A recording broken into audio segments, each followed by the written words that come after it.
pasal 2 Samuel pasal 4 ya, pasal 4 sampai pasal 10 ya. Udah banyak waktunya habis. Pasal 4. Jadi 2 Samuel kemarin kita mulai baca. Pasal 1 itu waktu Daud mendengar kematian Saul dan Yonatan, dia enggak berasa sukacita ya. Tapi justru dia membuat nyanyian latapan. Kemudian Abner ya. Abner juga dibunuh oleh Yoab, pasal ketiga ya. Dia juga membuat pujian nyanyian latapan. Itu maksudnya apa? Bukan dia yang membunuh mereka, menghancurkan mereka. Walaupun bermusuhan terus ya. Jadi Raja Israel itu kalau dia mau mendirikan kerajaannya, tidak boleh membunuh siapapun. Jadi itu penting ya. Itu ciri khas kerajaan Daud. Maka waktu dia berumur 30 tahun, baru menjadi raja di Hebron. Raja atas suku Yehuda, satu suku. Waktu berumur 30 tahun. Sama seperti Yesus Kristus ya. Mau melayani umurnya 30 tahun. Seperti imam. Itu mau melayani di Bait Suci, umurnya dasarnya 30 tahun. Jadi itu semua itu mirip ya. Kemudian pasal 4 hari ini, Isboset dibunuh. Jadi masih ada anak keempat dari Raja Saul yang belum dibunuh, belum meninggal. Maka ini negara yang terpecah. 11 suku masih ikut Isboset. Isboset anak Saul, anak keempat.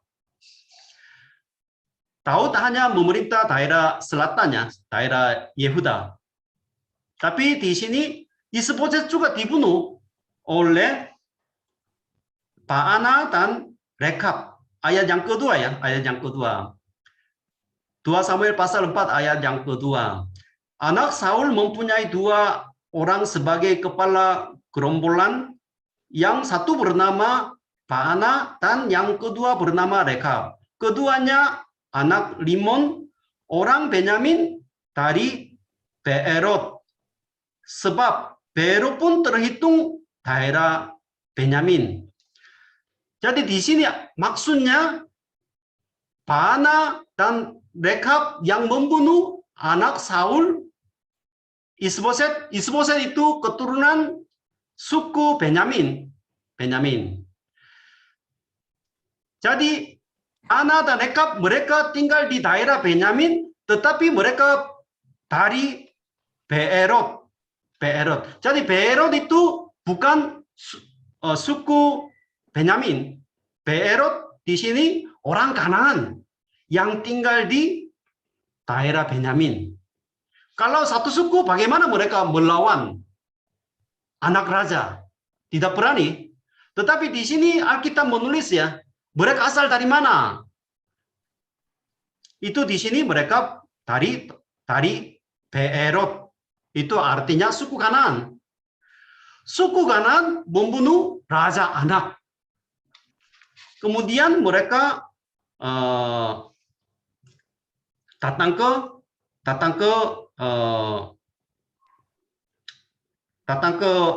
Daud ya, Daud. Mereka berpikir kalau Daud mendengar kematian Isboset itu juga senang. Tapi salah. Tidak seperti itu ya, tidak seperti itu.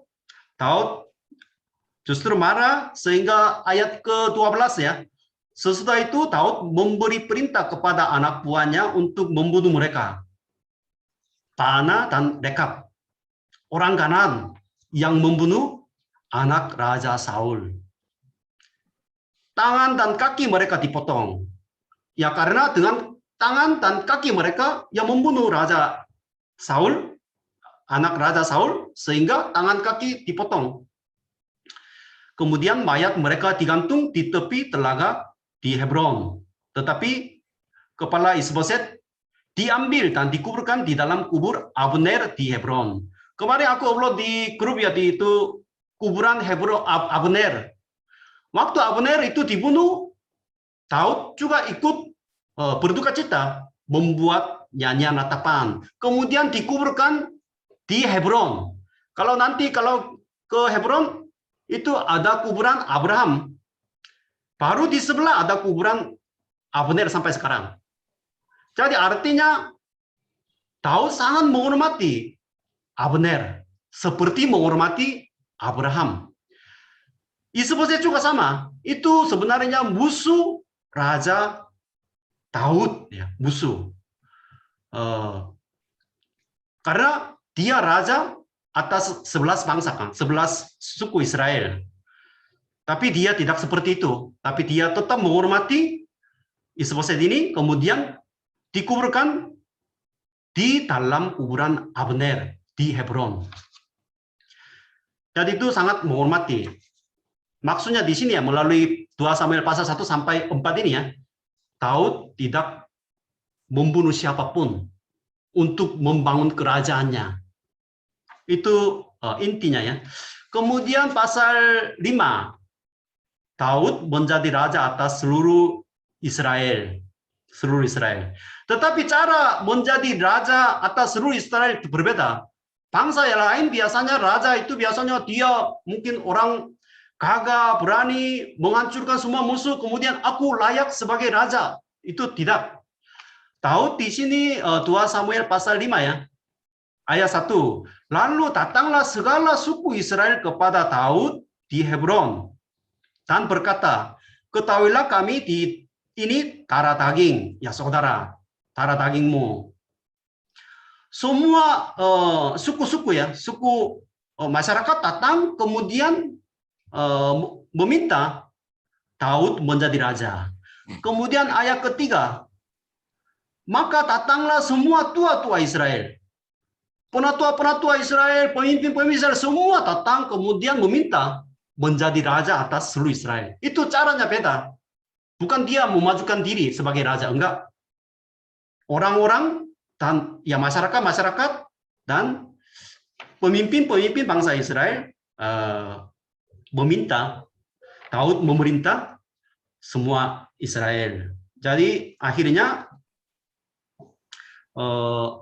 Hebron kemarin 3 tahun setengah ya, 3 tahun 6 bulan memerintah Hebron, kemudian sekarang ya menjadi raja atas seluruh Israel, memerintah Israel selama 40 tahun ya, seperti Saul juga memerintah Israel 40 tahun. Daud juga memerintah 40 tahun. Jadi 40 tahun itu artinya masa yang diberi oleh Tuhan, itu artinya. Kemudian ibu kota ya pindah ke Daud, berebut Yerusalem dan menetap di sana. Itu kejadian yang pentingnya. Baru daerah Yerusalem itu muncul kemudian menjadi tempat yang penting. Sampai sekarang Yerusalem itu tempat penting kan, tempat penting. Jadi Yerusalem itu apa? Yeru itu dasar, Salem itu shalom, ya dasar. Ya damai sejahtera, shalom. Itu arti Yerusalem ya, Yerusalem. Tetapi masih ini dikuasai oleh orang Kanaan, yaitu suku Yebus ya, suku Yebus. Suku Yebus itu mengecek ya pasukan Daud, ya coba menakluk kita. Itu mereka agak sombong. Orang buta dan orang timpang pun akan mengalahkan pasukan Daud. Itu mengejek-ejek ya. Kenapa seperti ini? Karena Yerusalem itu tempatnya tinggi dari laut, kira-kira 800 meter. Kalau ke saudara-saudara ke Yerusalem, ya di atas bukit tempat tinggi, terus naik-naik ya. sehingga mereka sombong, merasa aman. Bagaimana mungkin pasukan Daud bisa menguasai Yerusalem? Itu. Tetapi ya Daud menang ya, Daud menang. Karena ayat 10 ya, lalu makin lama makin besarlah kuasa Daud, sebab Tuhan Allah semesta alam menyertainya. Jadi menang bukan karena kekuatan Daud ya. Alkitab terus bercerita ya, Tuhan Allah semesta alam menyertainya. Jadi di dalam 1 Samuel, 2 Samuel itu munculnya ya nama Yahweh itu Allah semesta alam. Itu Allah semesta alam itu penting ya. Allah Yahweh Tsebaot. Yahweh Tsebaot itu artinya Allah yang memerintah bintang, kemudian ya langit, kemudian bumi, segala alam semesta. Itu arti Allah semesta alam. Yahweh Tsebaot itu jarang disebut di Indonesia biasanya ya. Di Korea biasanya itu setiap doa biasanya jemaat suka menyebut Allah semesta alam itu. Karena ya dia yang memerintah, menguasai langit, bumi, manusia, dan alam semesta. Dia menyertai Daud sehingga Daud menang. Bukan karena Daud kuat. Jadi Yerusalem ini mungkin menjadi tempat penting ya. Itu kebetulan sebenarnya. Tapi kita sudah tahu sedikit apa yang terjadi di tempat orang Yebus ini. Kejadian pasal 22, Abraham menyerahkan anaknya, Ishak, di tanah Moria. Di tanah Moria itu sama dengan Yerusalem. Khususnya di Sion ya, Sion. Kubu pertahanan Sion. Sion itu ya daerahnya Bukit Sion. Di Bukit Sion ada Yerusalem. Itu sebenarnya Sion dan Yerusalem dua-duanya sama. Tetapi di Yerusalem ini dulu sudah ada kejadian. Yaitu kejadian pasal 22 ya. Abraham menyerahkan anaknya Ishak di atas Bukit Moria. Bukit Moria itu sama dengan Yerusalem. Jadi Yerusalem ini nanti tempatnya sama dengan nanti 2 Samuel pasal yang terakhir 24 ya pengirikan Arauna. Itu nanti menjadi tempat ini menjadi ya kita sudah tahu ya, tempat bait suci Salomo. Tempat bait suci Salomo ini nanti menjadi Kalvari di mana Yesus disalibkan. Seperti Abraham Bapak menyerahkan anaknya. Jadi ini terjadi, jadi tempat penting ya sampai sekarang. Pindah ke kota, ibu kota baru itu maksudnya apa? Ya artinya, mengapa presiden mau pindah ke ibu kota ke tempat baru? Biar mempersatukan bangsa ini. Karena Daud baru menjadi raja, tetapi masih banyak, mungkin 11 suku ya, mungkin masih ada yang melawannya juga. Jadi melalui pindah ibu kota baru ke Yerusalem, yang pertama itu tempat tinggi, maka bisa dilindungi oleh musuh-musuh, aman. Yang kedua, betul-betul di tengah Israel juga lokasinya. Bukan Hebron itu daerah selatan. Yerusalem itu betul-betul di tengah seluruh Israel. Dan juga melalui pindahnya ibu kota baru di Yerusalem itu mempersatukan semua suku Israel. Itu tujuannya ya. Kemudian dia istana dan rumah tangga Daud. Dia bangun istana karena ada kayu dari Tirus ya, Raja Tirus. Ayat 12. Lalu tahulah Daud bahwa Tuhan telah menegakkan dia sebagai raja atas Israel dan telah mengangkat martabat pemerintahnya oleh karena Israel umatnya. Jadi Daud itu udah mulai sadar Tuhan memilih dia sebagai raja. Akhirnya ya, raja. Kemudian dia melahirkan banyak anak ya, banyak anak. Ini nanti menjadi masalah juga nanti ya. Daud bersalah, banyak anak itu sudah tidak bukan sesuai dengan kehendak Tuhannya. Tapi apinya masih sedikit-sedikit muncul. Besok kita akan mulai baca ya. Kemudian memukul kala orang Palestina. Orang Palestina peperangan terjadi ya di lembah Refaim. Jadi itu peperangan kemerdekaan. Kemerdekaan. Seperti di Indonesia kan di tanggal berapa? Tanggal 10 November itu hari raya pahlawan kan. Itu sesudah merdeka, kemudian ada peperangan di mana? Surabaya ya. Surabaya. Ya itu sama dengan di sini, 2 kali peperangan. Karena orang Palestina itu selalu mengganggu. Sehingga 2 kali peperangan. Di sini sikap Daud penting ya, nomor ayat 19. Bertanyalah Daud kepada Tuhan. Itu mungkin sangat penting ya, sikap Daud. Beda dengan Saul ya. Ayat 2, sekali lagi diserang. Ayat 23, maka bertanyalah Daud kepada Tuhan. Jadi 2 kali di sini ya, bertanya terus.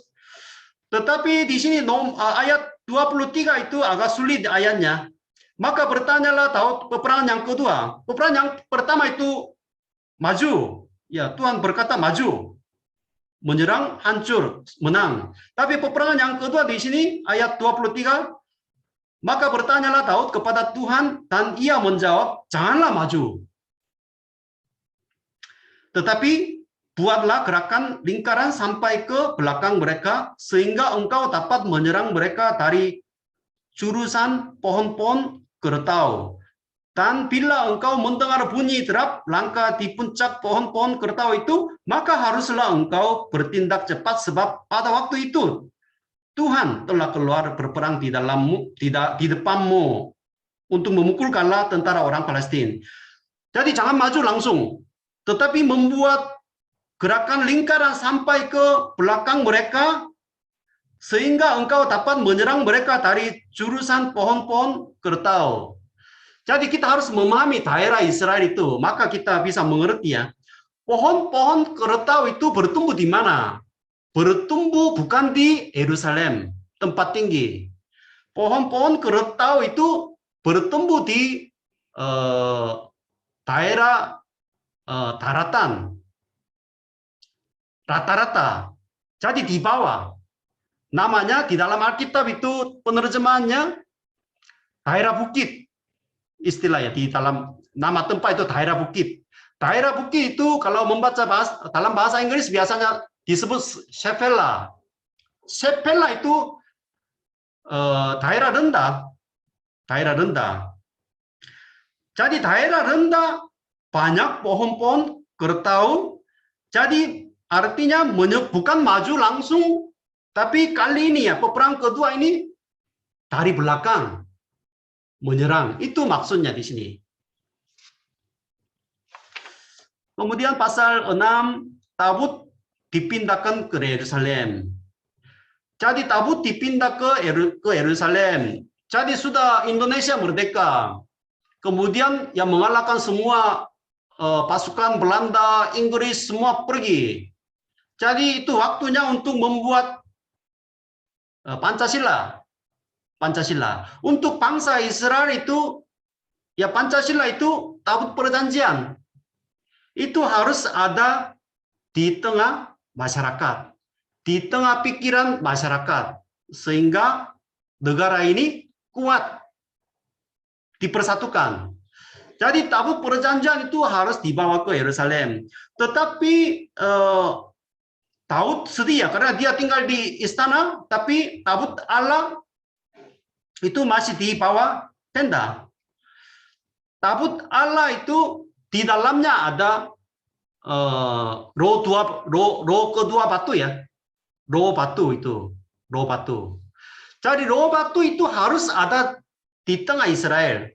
Yaitu hukum Taurat. Dan kehadiran Allah. Jadi dia bermaksud baik, tapi datang ke rumah Aminadab, di sana sudah 20 tahun, dibiarin. Tetapi mereka membawa kereta baru, siap-siap semua, tapi di tengah jalan itu rembu-rembu ya, tergelincir, maka Usa menyentuh, mau pegang tabut Allah, tapi mati. Jadi mengapa ini terjadi ya? Mengapa ini terjadi? Maksudnya baik. Mengapa Usa ini, kalau tabut Allah itu kalau jatuh, sebenarnya Pak Rudi juga akan pegangnya biar aman. Kalau dibiarin sebenarnya itu nggak bagus juga. Tetapi di sini maksudnya sudah lama dibiarinnya selama 20 tahun sehingga Daud itu kerinduannya besar tapi caranya bersalah. Karena tabut Allah itu ada 2 tongkat ya. Harus diangkut oleh orang Lewi, yaitu suku Kohat ya, Kehat. Itu caranya. Maksudnya baik, tapi caranya bersalah. Sehingga 3 tahun kemudian mereka betul-betul memperbaiki ya. Kemudian betul-betul mengangkut. Ayat 12 ya. Lalu Daud pergi mengangkut tabut Allah itu. Cara itu benar. Jadi semua harus dilaksanakan sesuai dengan hukum Taurat. Hukum Taurat. Waktu itu Daud menari-nari. Pasal 6 itu ayat 5 menari-nari. Menari-nari banyak ya. Ayat ke 14 menari-nari. Ayat ke 16 menari-nari di hadapan Tuhan. Ayat ke 21 menari-nari. Jadi itu respon Daud ya. Waktu firman Tuhan masuk ke dalam tabut Allah itu di Yerusalem, respon Daud itu menari-nari. Karena dia sudah jadi raja dan ya kehadirat Allah ada di tengah Yerusalem. Jadi itu bangsa yang takut akan Tuhan, bangsa yang sangat ideal, benar di hadapan Tuhan. Ini terjadi, maka respon Daud itu menari-nari. Kita juga sama ya, Firman Tuhan hidup di dalam hati kita, di tengah kita, Roh Kudus ada di dalam hati kita, sehingga kehidupan ini ya selalu ya senang. Tetapi di sini ada yang tidak suka. Namanya Mikal ayat 16. Mikal, anak perempuan Saul. Di belakang nama Mikal ya, itu selalu ada satu frasa, anak perempuan Saul. Kemudian ayat 20 juga ya. Ketika Daud pulang dari memberi salam kepada seisi rumahnya, maka keluarlah Mikal binti Saul. Ayat 23, Mikal binti Saul. Ya sebenarnya semua orang yang membaca ini, Mikal ini anak perempuan siapa, semua tahu. Kenapa menulisnya terus berulang-ulang, ini anak Saul. Ya karena Mikal ini yang tidak ikut menari-nari memuji Tuhan, itu mirip sama ayahnya, itu maksudnya.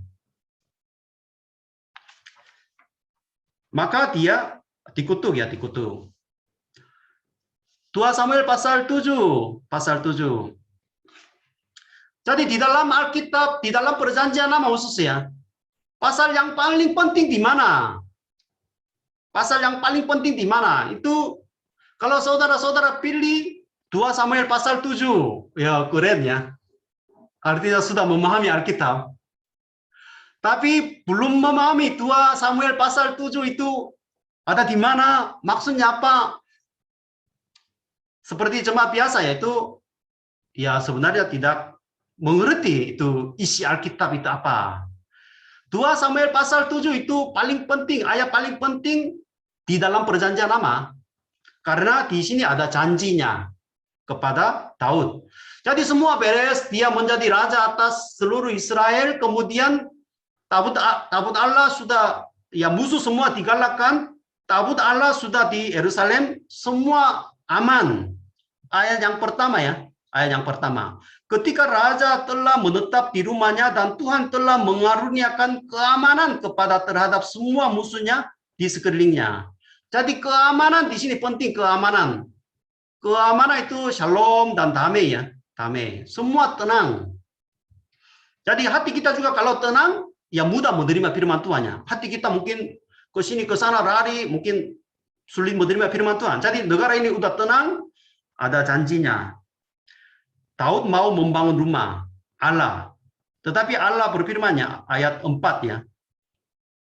4b melalui Nathan. Nathan juga sebenarnya dia juga setuju. Ayat 3 ya. Lalu berkatalah Nathan kepada raja, "Baik, lakukanlah segala sesuatu yang dikandung hatimu, sebab Tuhan menyertai engkau." Ya, sebab Tuhan menyertai engkau benar. Tetapi ya maksud Tuhan beda dengan perkataan Nabi Nathan ya. Nathan juga salah pahamnya. Karena dalam penglihatannya malam itu Tuhan berkata ayat 4 ya. "Masakan engkau mendirikan rumah bagiku untuk kudiami?" Jadi setiap agama suka membangun rumah ibadah. Kurang tahu kenapa mereka ya suka membangun rumah ibadah. Ya sejak dulu sampai sekarang ya suka bangun-bangun untuk ibadah. Karena ya itu mungkin ya banyak alasannya, banyak alasan. Karena sejak dulu sampai sekarang banyak agama-agama suka membangun rumah ibadah. Karena banyak orang berpikir di dalam rumah ibadah itu ada dewa mereka, Allah mereka. Tetapi Tuhan kita, Allah itu rumahnya di mana? Rumahnya itu seluruh dunia. Itu ruang ibadah. Di Taman Eden itu ruang maha suci. Kemudian di luar Taman Eden itu semua rumah Allah. Semua bumi ini rumah Allah. Bagaimana Daud membangun rumah? Jadi masakan. Tetapi Allah Tuhan bernubuat ya kepada Daud ya. Ayat 12 ya. Ayat 12 sampai 14 itu penting ya. 14. Ayat 12 sampai 14 itu ayat yang paling penting di dalam perjanjian lama. Ayat 12. Ayat 11 dulu ya. 11. "Sejak aku mengangkat hakim-hakim atas umatku Israel, aku mengaruniakan keamanan kepadamu daripada semua musuhmu, juga diberitahukan Tuhan kepadamu. Tuhan akan memberi keturunan kepadamu." Di sini Tuhan akan memberi keturunan kepadamu. Itu bahasa Indonesia itu keturunan, tapi sebenarnya di sini rumah lebih tepatnya. Tuhan akan memberi rumah kepada Daud. Daud mau membangun rumah untuk Allah, Yahweh, tetapi Allah berkata masakan. Bagaimana mungkin? Maka Tuhan akan membangun rumah. Di sini keturunan itu penerjemahan yang lain biasanya rumah sebenarnya lebih tepat ya. Bait. Rumah. Tuhan yang akan membangun rumah untuk Daud. Ayat 12, "Apabila umurmu sudah genap dan engkau telah mendapat perhentian bersama-sama dengan nenek moyangmu, maka aku akan membagikan keturunanmu yang kemudian anak kandungmu, dan aku akan mengokohkan kerajaannya. Dialah yang akan mendirikan rumah bagi umatku, dan aku akan mengokohkan taktanya kerajaan untuk selama-lamanya." Jadi di sini ada rumah, kemudian keturunan. Jadi itu janjinya mirip dengan kepada Abraham ya. Kepada Abraham Tuhan berkali-kali berjanji ya. Berjanji, Kejadian pasal 12, pasal 17, pasal 22, berjanji. Keturunanmu seperti bintang, banyak seperti pasir ya. Keturunanmu, kemudian segala bangsa ya akan menyembah melalui keturunan. Kemudian di sini rumah ini apa? Rumah ini sebenarnya banyak arti ya. Yang pertama, rumah yang akan dibangun oleh anak kandung Daud itu yang pertama Salomo. Kemudian rumah di sini banyak arti. Yang pertama bait suci yang akan dibangun oleh Salomo juga bisa, tapi rumah ini semacam ya keluarga atau keturunan juga bisa kerajaan Daud. Jadi ini rumah ini akan dikokohkan takhta kerajaannya untuk selama-lamanya, itu pentingnya. Pasal 7 itu selama-lamanya berkali-kali. Jadi kerajaan Daud sebenarnya tidak ada lagi, hancur. Kerajaan Salomo sebenarnya tidak ada lagi. Sehingga ini nubuat tentang Yesus yang akan membangun kerajaan Allah melalui dia dilahirkan tadi sebagai manusia melalui keturunan anak Daud ya, anak Daud.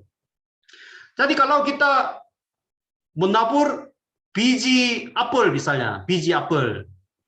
Ya itu biji apel kecil, tetapi di dalam biji apel sudah ada apelnya. Sudah ada apel ya, walaupun tidak kelihatan. Ditabur nanti hasilnya apel. Itu nubuat Allah juga sama. Sekarang itu firman hanya janji kepada Daud saja, tetapi keturunan-keturunan dan rumah itu kerajaan itu nubuat tentang Yesus Kristus dan kerajaannya. Maka ayat 14 ya, aku akan menjadi bapanya. Yesus memanggil Allah sebagai Bapa dan ia akan menjadi anakku. Di sini pentingnya. Maka sering disebut Yesus anak Allah. Karena di sini ia akan menjadi anakku. Maka waktu Yesus ditabiskan di Sungai Yordan oleh Yohanes Pembaptis, inilah anakku yang kukasih. Jadi di sini inilah. Kalau orang Yahudi mendengar inilah anakku yang kikasihi, mereka teringat semua. 2 Samuel pasal 7 ayat 14 ini. Ia akan menjadi bapaknya dan ia akan menjadi anakku. Ini Mesia yang sudah datang dibaptis di Sungai Yordan. Itu kemudian Daud doa syukur ya Daud. Ayat 18, lalu masuklah Raja Daud ke dalam, kemudian duduklah ia di hadapan Tuhan sambil berkata, siapakah aku ini ya Tuhan Allah, dan siapakah keluargaku sehingga engkau membawa aku sampai sedemikian ini. Jadi Daud sebenarnya belum memahami semua rencana Tuhan, janji Tuhan, tetapi dia dengar kerajaannya akan dilanjutkan selama-lamanya melalui keturunannya. Jadi dia sangat bersyukur kepada Tuhan. Dia anak ke-8 dari Papa Isai. Anak ke-8 sama sekali tidak dihargai, mengembalakan domba di padang. Orang biasa, tapi dia diangkat akhirnya menjadi raja atas seluruh Israel. Sehingga dia duduklah ia di hadapan Tuhan. Di sini ya, orang Yahudi, kalau saudara-saudara ibadah orang Yahudi di rumah ibadah ya di Israel atau di mana-mana di Amerika Serikat, mereka doanya enggak duduk, biasa berdiri. Tetapi di sini duduklah ia, artinya hatinya hancur, anugerahnya terlalu besar, sehingga duduklah ia di hadapan Tuhan berkata, siapakah aku ini? Dia sama sekali tidak layak sebagai raja, tidak raja. Ya Tuhan Allah. Tuhan Allah ini mungkin Allah hurufnya semua besar. Itu artinya apa? Karena itu juga mungkin salah satu kesulitannya penerjemahan bahasa Indonesia. Di sini Tuhan itu Adonai Yahweh. Yahweh. Karena bahasa Indonesia Yahweh itu biasanya Tuhan. Sehingga di sini Adonai Yahweh itu biasanya harus menulisnya seharusnya ya Tuhan Tuhan. Ya Tuhan, Tuhan. Agak aneh ya. Tuhan yang mana? Sehingga ya terpaksa ya membuat nama yang baru. Allah semua huruf besar. Tapi bahasa aslinya Adonai. Adonai itu sama dengan Yahweh. Karena mereka takut memanggil nama Yahweh. Sehingga biasanya nama Yahweh diganti Adonai. Adonai. Jadi itu doa ucapan syukur ya kepada Tuhan. Pasal 9, pasal 8 ya, pasal 8. Pasal 8, kemenangan-kemenangan Daud. Kemenangan-kemenangan Daud. Daud berperang mengalahkan semua ya. Ayat 1 ya. Ayat 1, sesudah itu Daud memukul kalah orang Palestina. Orang Palestina itu artinya daerah barat. Daerah barat. Kemudian ayat ketiga, selanjutnya Daud memukul kalah Hadadezer bin Rehob, Raja Soba ketika ia pergi memulihkan kekuasaannya pada sungai Efrat. Itu artinya daerah utara. Daerah utara. Ayat kedua ya, ayat kedua, aku salah. Ia memukul kalah orang Moab. Orang Moab itu daerah timur ya. Kemudian nanti ayat 14. Lalu ia menempatkan pasukan-pasukan pendudukan di Edom. Yang mengalahkan Edom. Artinya daerah barat Filistin, daerah timur Moab, daerah utara orang Aram, kemudian daerah selatan orang Edom. Artinya ya barat, timur itu semua daerah dia yang menguasai artinya. Mengapa ini terjadi? Karena sudah ada janji kepada Abraham, di mana kakimu injak, tanah itu akan dikasih. Tanah itu dikasih. Jadi itu janjinya digenapi. Kemudian pegawai Daud ya, ayat 15. Itu pegawai Daud itu artinya bukan hanya menang dari peperangan dari musuh, dari luar. Tetapi pegawai Daud itu artinya di dalamnya. Pemerintahan Daud, kerajaan Daud itu pegawai semua lengkap, aman. Itu maksudnya ya, maksudnya. Kemudian pasal 9 dan Daud dan Memfiboset ya sudah tahu. Ayat 3. Memfiboset itu anak Yonatan yang masih hidup, tapi dia cacat kakinya. Ayat 3. Kemudian berkatalah raja, tidak ada lagi orang yang tinggal dari keluarga Saul. Aku hendak menunjukkan kepada kasih yang dari Allah. Di sini kasih pentingnya. Jadi pasal 9 dan 10 itu menggambarkan Raja Israel harus adil dan benar. Seperti tertulis di dalam pasal 8 ayat 15 ya. Demikianlah Daud telah memerintah atas seluruh Israel dan menegak keadilan dan kebenaran bagi seluruh bangsanya. Jadi Yesus juga selalu mengutamakannya keadilan dan kebenaran. Daud juga harus seperti itu, harus adil dan benar. Maka contohnya pasal 9 dan 10. Raja ini menunjukkan kasihnya. Di sini kasih itu dulu pernah menjelaskan di dalam kitab Rut ya, itu hesed. Hesed. Menunjukkan kasihnya, Memfiboset menerima kasihnya sehingga dia diberkati. Sebenarnya dia tidak layak karena anak busu Daud sehingga seharusnya dibunuh. Tetapi ya dia bilang anjing mati seperti aku diberi kasih. Itu hesed. Dia menerima hesed itu, kemudian dia makan bersama-sama dengan raja. Jadi makan bersama-sama dengan raja itu artinya menjadi keluarga raja. Keluarga raja. Yesus juga ya. Aku berdiri di muka pintu dan mengetuk, siapa yang mendengar suaraku dan membukakan pintu itu, aku akan mendapatkannya, makan bersama-sama dengan dia.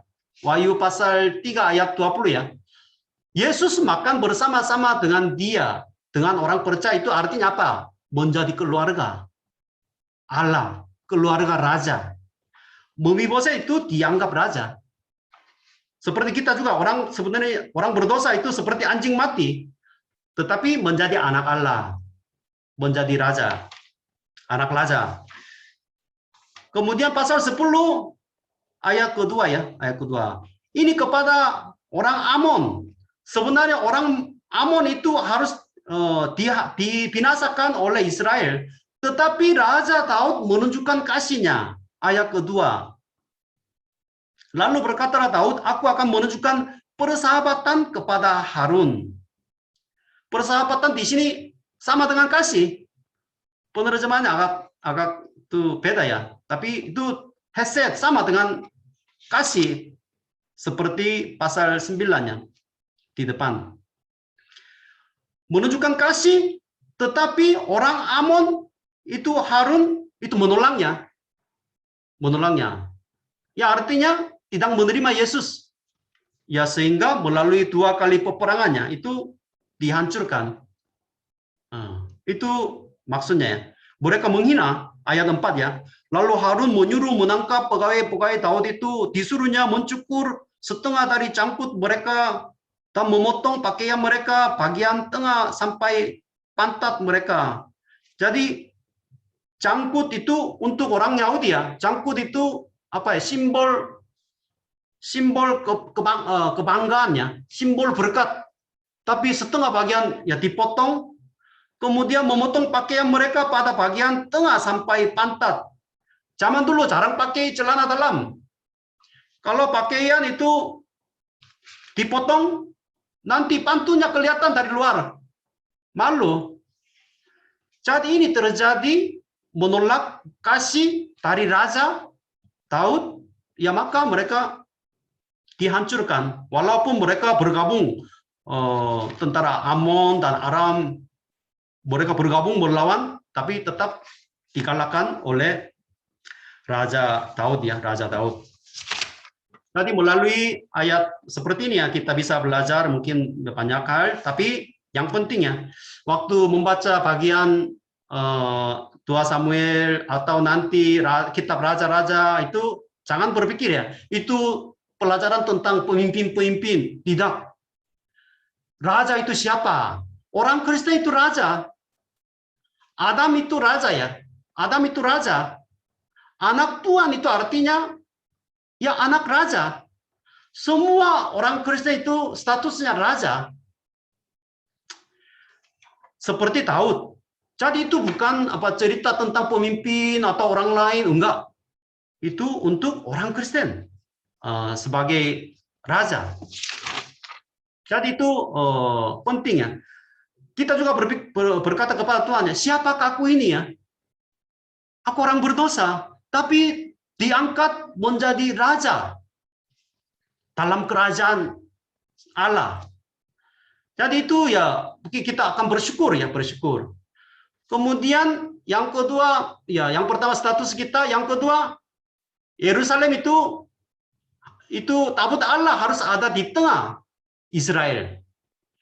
Jadi janji Allah, hukum Taurat, firman Tuhan itu selalu harus ada di dalam hati kita, di tengah kehidupan kita.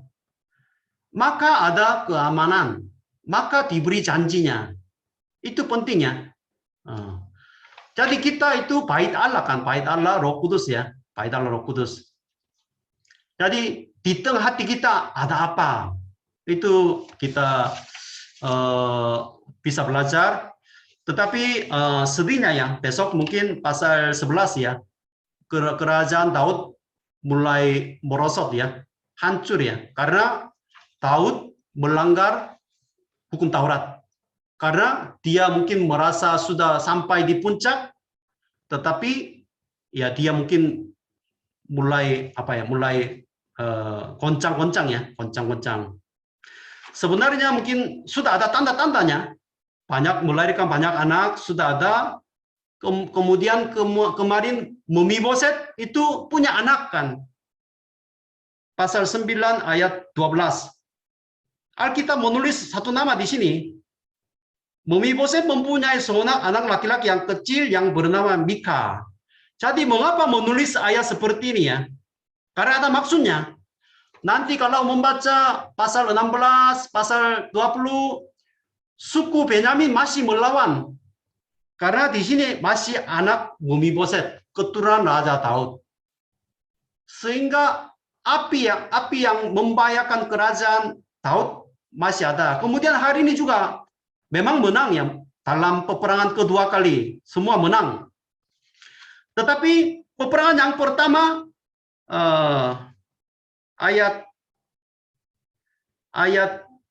pasal 10 ayat 7. Ketika Daud mendengar hal itu, disuruhlah Yoab maju dengan segenap pasukan pahlawan. Jadi, ya pegawai-pegawai Israel yang diutus ke Amon itu semua itu sangat dipermalukan. Seharusnya sebagai raja dia melawan, menghancurkan Amon, tetapi dia tidak ikut peperangan, mulai mundur. Kemudian kirim anak buahnya Yoab. Kemudian pasal 15 ayat 15 ya, peperangan yang kedua dia baru datang. Itu agak dia mulai mundur. Besok ya dia tidur, enggak ikut peperangan sama Amon, sehingga ya itu mencari istri orang lain, kemudian membunuh suaminya. Artinya bukan hanya bersalah ya, itu artinya dia mulai melanggar hukum Taurat. Hukum Taurat, janganlah membunuh, janganlah berzina, mulai melanggar hukum Taurat. Sehingga keluar kerajaan Daud itu sampai nanti pasal 24 yang terakhir itu goncang-goncang terus. Goncang-goncang. Jadi ya waktu kita mungkin semua lancar, sukses, merasa mungkin aman, sebenarnya kita bersyukur ya, bersyukur, tetapi di baliknya ada sesuatu apinya yang membahayakan. Harus mengerti kehendak Tuhan. Memang semua lancar, tapi di baliknya ada kesulitan atau godaan juga. Jangan senang-senang ya.